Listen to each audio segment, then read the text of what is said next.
takut gua anak orang mati, lapor aja.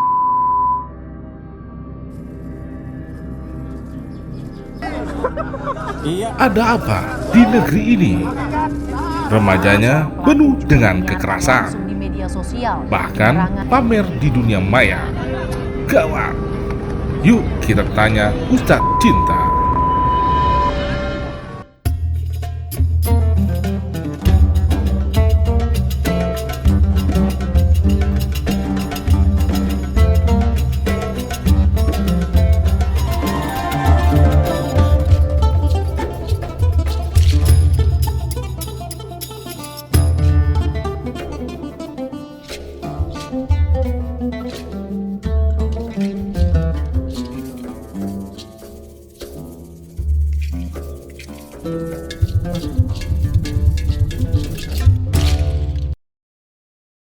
Iya. Ini perilaku anak-anak muda sekarang yang banyak geng-geng ya, perilaku emosi. Kasusnya David ya, yang sekarang lagi viral di media sosial, di televisi dan dimanapun. Ini menunjukkan bahwa ada sifat antagonisme sosial. Nah, sifat antagonisme sosial ini ditunjukkan kepada perilaku attitude, akhlak. Dan akhlak itu butuh dibentuk gitu. Berarti memang ada masalah di lingkungan. Maka kata Nabi dikatakan al-mar'u ala dini khalili falyanzur ahadukum may yukhalil. Orang itu tergantung bagaimana teman dekatnya. Kalau ingin lihat siapa dia, maka lihatlah dengan siapa dia bersahabat, dengan siapa dia berteman. Jadi permasalahannya sekarang ini adalah al-bi'atus salihah. Kita lemahnya lingkungan yang soleh. Banyak sekarang ini kita cari rumah pasti lingkungan yang ada penjaganya, ada keamanan security-nya, rumahnya mewah, bahkan cari rumah yang betul-betul privasi dari tetangga. Ya, ke masjid jauh, ke tempat ngaji jauh, ke lingkungan sosial jauh, sehingga membentuk pribadi yang ananiun, pribadi yang individualistik, pribadi yang kurang empati gitu. Nah, profil-profil pribadi yang ananiun ini, pribadi yang individualistik ini mengakibatkan egois, yang mengakibatkan dia memiliki perilaku yang antagonisme sosial. Walaupun dia mau berteman hanya dengan kelompok tertentu gitu, sehingga ketika dia bertemu dengan orang yang di luar itu menganggap bukan temannya, bukan sahabatnya. Nah, lingkungan-lingkungan yang tidak baik ini mengakibatkan perilaku-perilaku yang aneh di saat ini. Perilaku yang egois, dia tidak punya peri kemanusiaan bisa jadi. Bahkan sampai level pejabat tinggi pun banyak yang tidak berperi kemanusiaan saat ini. Maka kepekaan sosial ini dibentuklah dengan Islam itu dengan banyak hal, yaitu konsepnya konsep zakat, konsep infak, konsep sedekah, wa ta'awanu 'alal birri wat taqwa wa la ta'awanu 'alal itsmi wal udwan, konsep tolong menolong, konsep silaturahim. Bahkan dalam Islam dikatakan la yadkhulul jannah qati'ur rahim, tidak akan masuk surga orang yang memutuskan tali silaturahim. Bahkan di zaman Nabi itu dulu ada orang yang perempuan yang ahli ibadah, ahli sholat, ahli ngaji, ahli tahajud. Tapi ketika dia meninggal dunia, maka Nabi mengatakan hiya ahlun nar, perempuan ini ahli neraka. Orang-orang kaget, dia kok ahli neraka, ahli ibadah, tapi kok dia jadi ahli neraka? Maka Rasulullah mengatakan dia buruk dengan tetangganya. Artinya perilaku-perilaku yang jelek dalam Islam itu tidak punya ampun loh. Walaupun dia orang yang berpendidikan tinggi, walaupun dia orang yang ahli ibadah sekalipun, ketika dia bermasalah dengan orang lain, maka dia dicap belum memiliki akhlak yang sempurna.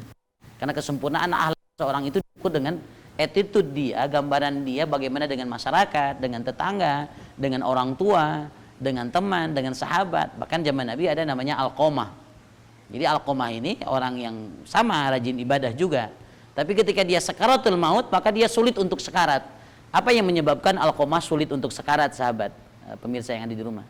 Yang menyebabkan Alqamah sulit untuk sekarat adalah gegara bahwa Alqamah dia menyakiti hati ibunya, sehingga ibunya tidak ridho kepada Alqamah, sampai akhirnya Alqamah ini ketika sekarat dia mengalami kesulitan.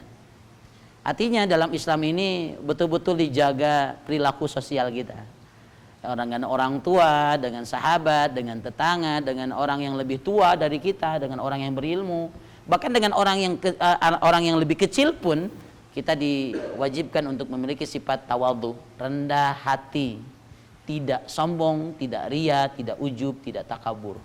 Nah, perilaku sosial yang begini ini akibat dari perilaku kesombongan yang lahir daripada dirinya, efek dari sombong, ujub, ria, takabur itu kemudian dia merasa diri lebih hebat, lebih bisa segalanya. Apalagi kalau punya orang tua pejabat, dia udah merasa punya backing aja tuh.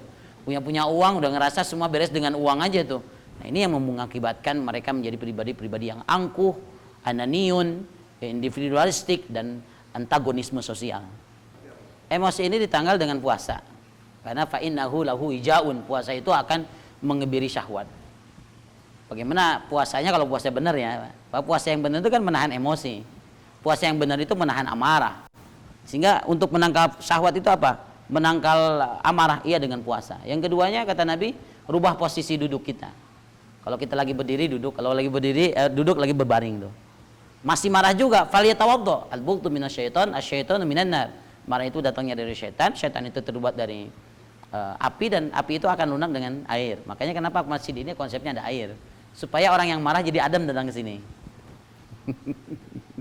Maka wudu ini konsep dalam Islam sehari 5 kali lah. Dalam tubuh kita itu ada gelombang namanya kuantum. Gelombang yang paling tinggi itu namanya gamma. Gelombang yang paling rendah itu adalah delta. Ya. Alfa dan delta. Nah, ketika kita punya gelombang delta, gelombang yang rendah, itu berarti orang yang sabar, ikhlas, tawakal. Gelombang gamma itu kan orang-orang yang amarah, emosional gitu. Apa yang menyebabkan supaya kita tidak emosional? Pertama adalah tadi ya, puasa, yang keduanya wudu, yang ketiganya sholat. Sholat itu membuat kita menjadi melakukan ibaratnya apa ya? Membuat diri kita yang emosi menjadi tenang. Yang keempatnya adalah butuh cinta. Biasanya orang yang emosional itu kurang kasih sayang. Karena orang tuanya sibuk, orang tuanya bekerja, dia hanya diberikan kasih sayang dengan materi, enggak. Bahkan orang itu dipeluk lebih dari 20 detik itu akan melepas hormon ektosin dan dopamin, hormon kebahagiaan. Makanya orang yang bahagia itu bukan dengan uang, tapi dengan pelukan, dengan kehangatan, dengan cinta, dengan perhatian. Itu butuh membuat orang menjadi pribadi lebih baik. Orang itu memiliki sifat antagonisme sosial, berarti dia kurang kasih sayang kebanyakannya. Kurang perhatian daripada keluarga dan orang tuanya, yang mengajarkan hidupnya untuk keras kepada orang lain. Yang selanjutnya adalah albi'atus salihah, ya berteman dengan lingkungan yang salah. 99% anak muda itu, kalau kata Dr. Randa Susilo-Wandrini MA, dia mengatakan 14 sampai 21 tahun itu adalah usia yang sangat riskan. Kenapa? Karena usia itu adalah usia yang labil, terpengaruh oleh lingkungan, oleh sahabat, oleh teman. Sehingga di usia 14 sampai 21 tahun ini, anak kita butuh lingkungan yang baik. Anak kita butuh lingkungan orang-orang yang berakhlak. Anak kita butuh lingkungan orang-orang yang punya budi pekerti, sehingga dia memiliki pribadi yang lebih baik.